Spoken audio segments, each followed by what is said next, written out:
Hi, I'm Carl Henningway, and I'm currently on the phone with Sam Fender, an up-and-coming name in music at the moment. First of all, I've got a massive question to ask straight away. Which would you rather own, the DeLorean or the TARDIS?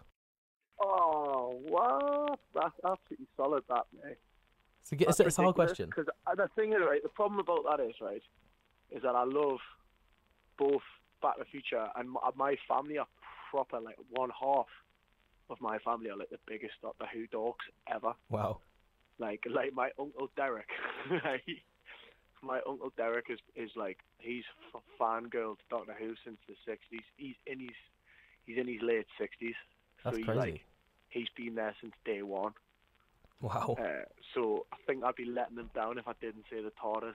All right. But I mean, the DeLorean does look cooler, but the TARDIS has got more room in, so you could throw like a party in the TARDIS.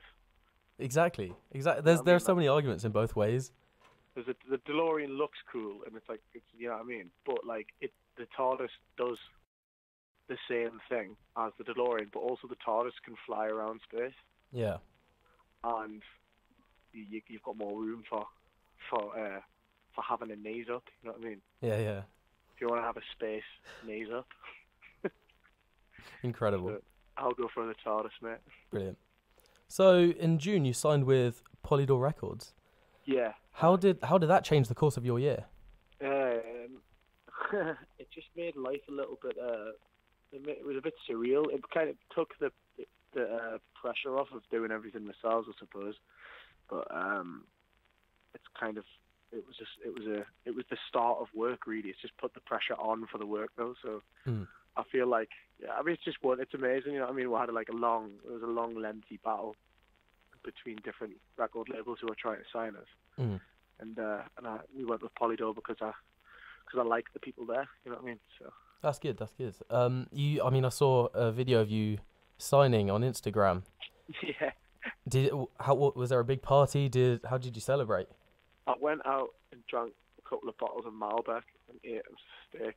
Nice. Basically, just fucking, I got lashed, and then I got to be given a tune top, like a Newcastle top, so I just had that on, and I just went out and got pissed and wore me napkin around my head with a bandana.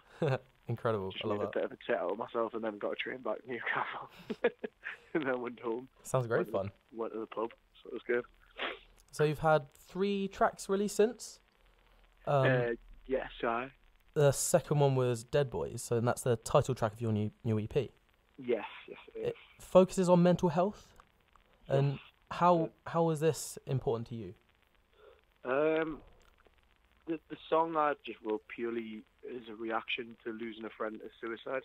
So my mate committed suicide, and then I kind of, it's a different type of grief. It's quite it's quite a hard thing to kind of process, I suppose.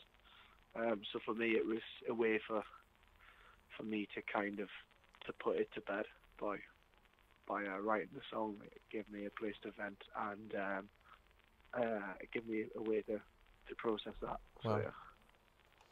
yeah. Do you think the subject of mental health should be covered more in the music industry? Well, I suppose I don't think necessarily in the music industry. I just think like it should be addressed more just in general, really. I think there's a lot of, probably with the state of the country at the moment, and with the government that we've got, there's not as much money going into looking after those with mental health. I think we need to talk about it. It's the biggest killer of men under the age of 45 is male suicide. Yeah, it's a big issue that needs to be addressed. Kills more than road accidents and cancer. So that's pretty staggering. Yeah. It takes 84 lives a week, men. 84 men a week in the UK. Terrifying statistics, isn't it? Yeah, so that's like, you know what I mean? So it's clearly not okay. No, not at all. We're doing something wrong. So your latest single, That Sound, that's about your love of music. Yeah, it's a bit more lighthearted. Yeah. So what has music meant to you throughout your life? I think music's just been the most kind of intrinsic part of my life anyway. My dad and my brother were both musicians, and I was very lucky to kind of be surrounded by that. So I've just spent my entire life. Music I use as a way to chronicle my memories. You know what I mean? It's like the songs kind of remind me of different stages of my life, and I think everybody's the same, really. I think most people have quite a, regardless of whether they're musical or not, I think most people have quite a deep connection to music in some way, shape, or form. I think, you know, it's everywhere. It's so ever present. It's like oxygen. There's so much music in the world now. That way, I think it's impossible to kind of to not be into some sort of music. So yeah. I don't know. I think it became the only thing that I wanted to do, and I think it's the thing that's closest to home for me. I can only kind of shower you with platitudes and cliches, really, because it's like that is what it is. Yeah. To me, it's my it's my lifeblood. It's the thing that keeps me going. Of course. So you often talk about a lot of your influences, which are quite old artists. What about at the moment? What kind of music would say appear on your Spotify from new artists? I like sort of like some really kind of alternative stuff, like alternative country rock stuff, like Pine Grove, and singer-songwriters like Big Thief. But then I also love, then my staple kind of artists are like Kendrick Lamar, and I like listening to sort of like a lot of the American hip hop, but not like the kind of the more kind of old school sounding stuff, like Kendrick's like Type of Butterfly album and things like that. Miserable singer-songwriters, and then like Thundercat. So a lot of surreal stuff has actually happened this year. So one of which was Play God being featured on the new FIFA. Yeah, have you played it yet? Have you played the new FIFA? I'm still waiting on my bloody copy. What? Surely you should be one of the first people to get one. I'm supposed to be getting a free copy, but I think it's somewhere. It's basically, I think it's been delivered somewhere, but hasn't been given to me. So it's either in the studio back home, or it's in It's in the office, or maybe it's with the label. Or I don't know who it is, but there's a copy of FIFA out there that has my name on it, and I still want to play it. And apparently, Play God gets played on not just like the background, but like every time you like pause or like it says. My mate was saying that like, whenever you finish the game, it's like it's there, just without the vocals. That's crazy. That's very cool. So like they use like just the guitar bit, like the bit. That bit's like apparently just like everywhere, all over the game. So it's crazy because you a lot of people who play FIFA you always comment on the great music you can actually get on FIFA. Yeah. Have you played FIFA all your life, or is it just since your son's been on it? I think that's kind of, you can't really get away from it, can you? It's like FIFA's just there. It's always like, it's a game that you go around to your mate's house. It's like if you go kill a bit of time, FIFA is always the game. You're on tour at the moment, aren't you?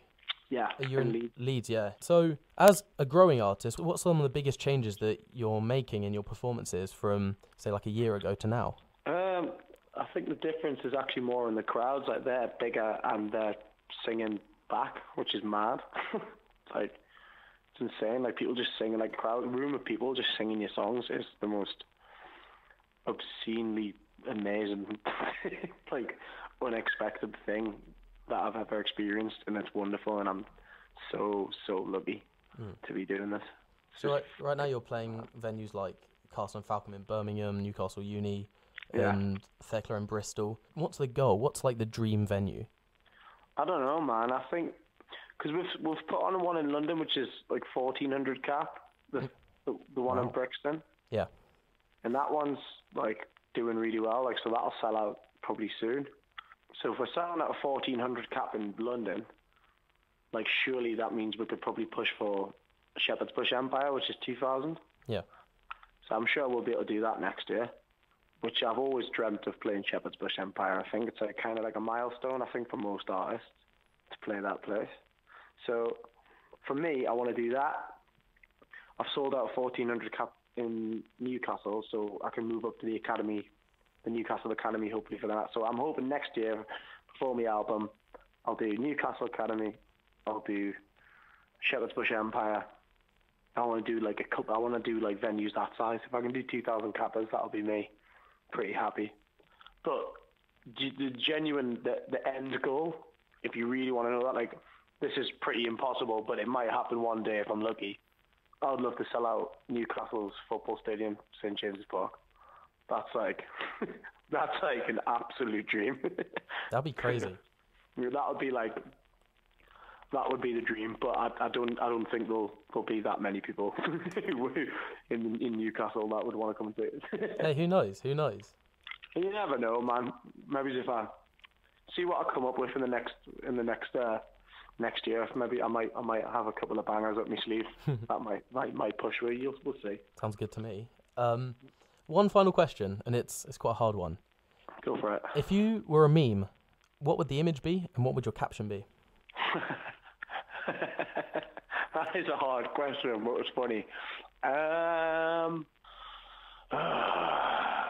I can help you along a bit. So I had an idea. So I thought, have you ever seen the meme that's like, there's a little frog and it says, "Oh, it's Wednesday, my dudes." Could have one with sort of the frog as you, and it'll be like, "It's Friday, fighting my dudes." Oh, that's pretty good. That is pretty good. Yeah, I'm trying to think. I was trying to think. There's that old meme of that guy who was just like, "I swear to hi, I'm not God." What's that guy? Like, yeah, sorry, officer. And he actually kind of like, when I look like messed up, I kind of look like him anyway. So it's like, so I'd probably just be that guy. Nice. Thank you so much for talking with me today. No, thanks very much, mate. It's class. Thanks for calling. Thanks. That was a cracking interview. Legend. All right, have a good show tonight. Take care, man. Cheers. Bye.